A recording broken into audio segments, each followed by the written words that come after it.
বাবরি মসজিদ নির্মাণের পর প্রথম জুম্মায় উপচে পড়া ভিড়। বাবরি মসজিদের নবনির্মিত কাঠামোতে অনুষ্ঠিত হলো প্রথম জুম্মার নামাজ। শুক্রবার সকাল থেকে এলাকার বিভিন্ন প্রান্ত থেকে মানুষজন ভিড় করতে শুরু করেন। নিরাপত্তা ব্যবস্থা জোরদার করে রেখেছিল স্থানীয় প্রশাসন। মসজিদের প্রাঙ্গণে এদিন দেখা যায় উপচে পড়া মানুষের ঢল। নামাজ আদায় করতে ভোর থেকে সারিবদ্ধভাবে দাঁড়িয়ে পড়েন বহু ধর্মপ্রাণ মানুষ। প্রশাসনের পক্ষ থেকে পানীয় জল, মেডিকেল সহায়তা ও ভিড় নিয়ন্ত্রণে বিশেষ ব্যবস্থা নেওয়া হয়।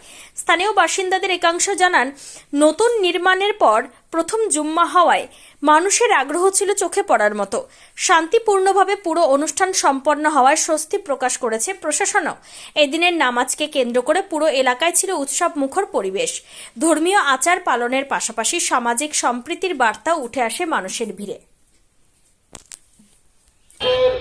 অর্থাৎ বাবরি মসজিদে যে পরের হ্যাম্পার হচ্ছে, প্রবেশ পথে গ্যাদারিং হচ্ছে, যে সমস্ত মোটর বাইকের কারণে সেই মোটর সাইকেলগুলির নাম্বার আমি ঘোষণা করছি। H9015, H9015 যার মোটর সাইকেল আছে, যে মোটর 38 মোটর সাইকেল যার আছে, আপনি আপনার মোটর সাইকেল সরিয়ে নিয়ে যান। আমাদের মানুষের আসতে অসুবিধা হচ্ছে। এখানে যে লাগানো আছে